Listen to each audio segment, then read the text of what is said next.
Already आप जानते हैं, मैं बात की शायद ब्रिटेन में एक मीटिंग चल रही है, एक मीटिंग हुई जो बेलचले पार्क में। तो बेलचले पार्क आपका वो भी साइन किया गया, डॉक्यूमेंट भी साइन किया गया, बेलचले पार्क डॉक्यूमेंट, ठीक है। तो बेलचले पार्क की डॉक्यूमेंट के दौरान ही मुलाकात हुई एलन मस्क की, इनका इंटरव्यू हुआ वहाँ पर एक पीएम के साथ, क्योंकि पूरे कार्य को लीड कौन कर रहा है, ब्रिटेन के पीएम कर रहे हैं। अब यहाँ पर जो बातें कही एलन मस्क ने, थोड़ा सा वो इंपॉर्टेंट बात है अपने आप में, वो स्टेटमेंट पॉइंट है काफ़ी। क्या कहा एलन मस्क ने अपने इस इंटरव्यू के दौरान, उन्होंने बड़ी इंटरेस्टिंग बात कही है जो अपने काम की है, बहुत न्यूज़ नहीं है, इंटरेस्टिंग स्टेटमेंट है केवल। उन्होंने कहा कि ऐसा समय आएगा, आने वाला है जहां एआई रिप्लेस कर देगा सभी जॉब्स को। आने वाले दिनों में एआई सभी जॉब्स को रिप्लेस कर देगा, ये वो कह रहे हैं। उनका मानना है कि इतिहास में ये एक ऐसा समय आने वाला है जो मोस्ट डिस्ट्रप्टिव फोर्स है, सबसे ज़्यादा संकट का समय आने वाला है इतिहास में, आज तक कभी नहीं आया संकट। क्योंकि यहाँ क्या होगा, सभी जॉब आपके रिप्लेस कर देगा एआई मशीन, ठीक है। हम पहली बार ऐसा दुनिया में इतिहास में देखेंगे जहाँ पर हम ऐसी मशीन बना रहे हैं, ऐसा कुछ बना रहे हैं जो मनुष्य से भी स्मार्टर है, मनुष्य से भी स्मार्ट बनने वाला है। उन्होंने कहा एलन मस्क ने यहाँ पर, first time something that is smarter than the human is smarter than human. तो इंपॉर्टेंट बात है कि ऐसी मशीन तैयार कर रहे हैं, ऐसा कुछ तैयार कर रहे हैं आप जो मनुष्य से भी ज़्यादा स्मार्ट है, और ये धीरे धीरे मनुष्य के काम को रिप्लेस कर देगा, मनुष्य के जॉब्स को खत्म कर देगा, ये कहना है एलन मस्क का यहाँ पर। तो इतिहास के उस दौर से गुजर रहे हैं हम लोग यहाँ पर, ये कहना है एलन मस्क का, फाइन। इसके अलावा उन्होंने एक बात और कही यहाँ पर, एक बात और कही जो मेरे काम की लगती है मुझे। उन्होंने कहा कि दुनिया में बात की जाती है, भैया एक काम करो, यदि जॉब नहीं है इस व्यक्ति के पास तो हमारे क्या बोलते हैं, नीति आयोग ने कहा था यूबीआई दे दीजिए। यूबीआई का नाम सुना है आप लोगों ने, यूनिवर्सल बेसिक इनकम, सार्वभौमिक बेसिक बुनियादी आय।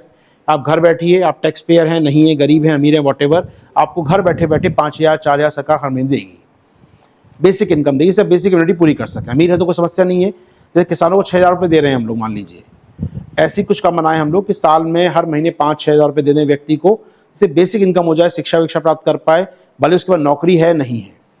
तो कई लोग मानते हैं इतनी मशीनें बढ़ेंगी आगे समय के साथ, उतना यूबीआई कॉन्सेप्ट बढ़ेगा। अब ये बात कह रहे हैं एलन मस्क यहाँ पर, यूबीआई तो छोड़ दीजिए ना, अब यूबीआई तो बहुत पीछे हो गई, यूनिवर्सल बेसिक इनकम की आवश्यकता नहीं है, अब यूनिवर्सल हाई इनकम की आवश्यकता है आपको। बेसिक इनकम नहीं चाहिए 5-6 हज़ार वाली, आपको हाई इनकम देनी पड़ेगी लोगों को, तब वो खरीद पाएंगे सामान। कि नौकरी आप छीन लोगे सबसे अगर, तो पैसे कमाएंगे नहीं इंसान, और जब पैसे कमाएंगे तो खरीदेंगे क्या फिर वहाँ पर वो, तो मशीनें बनाएंगी किस चीज़ को फिर यहाँ पर, जब नौकरियाँ नहीं हैं, लोग रोज़गार नहीं है, तो आप इनकम नहीं है आपकी, और इनकम नहीं है तो क्या होगा, खर्च कहाँ करेंगे आप। तो ऐसे में लोगों को आपको हाई इनकम देनी पड़ेगी, बेसिक इनकम से बात नहीं बनने वाली है। तो एक कॉन्सेप्ट आया, उनका कहा यूनिवर्सल हाई इनकम की बात वो कर रहे हैं। चलिए वो उनके देश में हो सकता है, लेकिन कहीं ना कहीं इंडिया के लिए बेसिक इनकम भी ज़रूरी है यहाँ पर, तो भी देखें हम लोग कम से कम, ये बहुत ज़रूरी है। हो पाएगा क्लियर हमको चीज़ें यहाँ पर। बाकी बेलचले साइन हो गया, बताया मैंने आपको, बेलचले पार्क घोषणा पर साइन हो चुका है कल। तो जहाँ 28 देशों साइन किया लगभग, इसके अलावा चाइना है इसके अंदर, इंडिया है, यूएस है, ब्रिटेन तो है ही है ऑफकोर्स, और 24 देश और 28 देश कुल मिला के हैं इसके अंदर जिन्होंने साइन किया है बेलचले घोषणा पत्र पर। बेलचले घोषणा जुड़ा पड़ा है फ्रंटियर एआई से, याद है फ्रंटियर एआई, दोबारा नहीं जा रहा हूँ इस टॉपिक पर, दोबारा में कल ही बात कर रहे थे हम लोग। बेलचले घोषणा पत्र, फ्रंटियर एआई, वो सारी बातें इसमें शामिल की गई हैं। ठीक है, हो पाएगा टॉपिक तैयार। तो ये इंटरव्यू है, केवल सुनने का मतलब, कुछ काम की बातें हैं जो काम की अपने। ठीक है, बेलचले पार्क घोषणा पत्र सामने आ चुका है, ठीक है। तो 28 देश इसके अंदर हैं, 28 इकॉनमी है देश, दुनिया की बड़ी 28 इकॉनमी इसके अंदर है बेलचले पार्क घोषणा पत्र में। यूरोपियन यूनियन भी शामिल है इसके अंदर। इसमें फ्रंटियर एआई के बारे में चर्चा की गई है। फ्रंटियर एआई बताया मैं आपको, जो एडवांस वर्जन है, जनरेटिव एआई एक प्रकार का फ्रंटियर एआई है यहाँ पर, और एक ग्लोबल एग्रीमेंट हुआ है पहली बार फ्रंटियर एआई को लेकर। तो शब्द बार बार आ रहा है, फ्रंटियर एआई थोड़ा याद कर लीजिए, काम आएगा आपके लिए, ठीक है। तो जनरेटिव एआई सुनते हैं आप लोग, फ्रंटियर एआई आ गया जहाँ एक प्रकार से इंटरनेट से जानकारी प्राप्त कर रहा है, और कहीं ना कहीं खतरे अपने आप बढ़ते जा रहे हैं, इसके पोटेंशियल डेंजरस कैपेबिलिटीज के सामने आ रही हैं। हो पाएगा टॉपिक तैयार। तो बेलचले पार्क याद रखिए, दिसंबर में समिट इंडिया में होने वाला है अभी यहाँ पर, बहुत काम का समिट होगा इंडिया में। जो इंडिया एक ग्लोबल ग्रुप का पार्ट है, ग्लोबल अलायंस फॉर एआई इसको बोलते हैं अपने यहाँ पर, जिया बोलते हैं। तो ग्लोबल अलायंस फॉर एआई जो है, ये ग्लोबल गठबंधन है एक प्रकार से ये, और उसका पार्ट है इंडिया। दुनिया के 20-22 देशी पार्ट हैं उसका। उनका मीटिंग है दिसंबर महीने में इंडिया में। इंडिया उसका फाउंडिंग मेंबर रहा है, 2-3 साल पहले बनाया गया था, लॉकडाउन बनाया गया था संस्था को, जीआई को। उसका इंडिया मीटिंग होने वाला है दिसंबर महीने में, तो उस टॉपिक पर काम आएगा टॉपिक आपके लिए, ठीक है। उसी के बारे में चर्चा कर रहा था उस समय, एक न्यूज़ थी पीछे,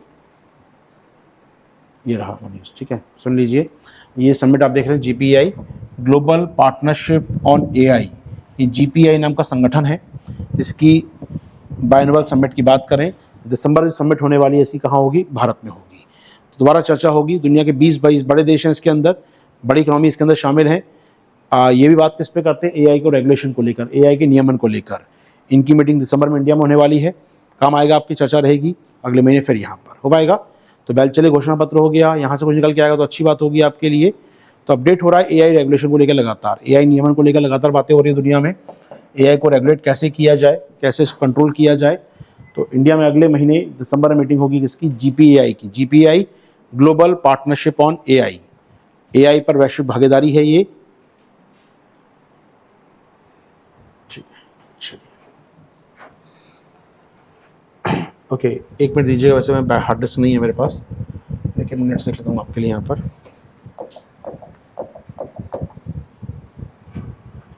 ये जीपीआई नाम का संगठन जो है काम का है, आपके लिए एग्जाम में आ सकता है, बात बन सकती है आपके साथ। जीपीआई, ठीक है। तो 13 तारीख को मीटिंग होने वाली है इंडिया में इनकी, ठीक है।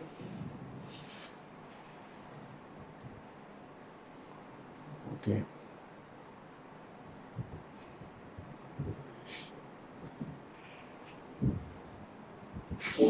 ओके, जीपीआई है केवल लाइन समझ लेते हैं यहाँ पर हम लोग, ठीक है। तो जीपीआई क्या है यहाँ पर? एआई को रेगुलेट, या एआई में जो थ्योरी है कागज़ों पर है एआई, और प्रैक्टिकल एआई जो है उसमें क्या है? कागज़ों में एआई अच्छा दिखता है काफ़ी अपने आप में, प्रैक्टिकली बहुत ऐसे खतरे भी सामने आते हैं। तो कैसे एआई को बढ़ावा दिया जाए, कैसे एआई का विस्तार किया जाए, कैसे नई नई ऐप तैयार की जाए एआई बेस्ड, यहाँ पर कुल मिलाकर एआई का प्रैक्टिकल वर्जन सामने आए। एआई केवल कागज़ों में ना हो, उससे तकनीक विकसित हो, आमदनी काम आ पाए, उसकी बात होती है यहाँ पर। तो यहाँ पर स्टार्ट किया गया था कब? ये जीपे बोलते हैं या जीपीआई, कब लॉन्च किया? जून 2020 में लॉन्च किया, कोरोना काल में लॉन्च किया गया था इसको यहाँ पर, ठीक है। तो कोरोना काल में इसको लॉन्च किया गया था, और इसमें देशों के नाम आज मिल जाएंगे आपको।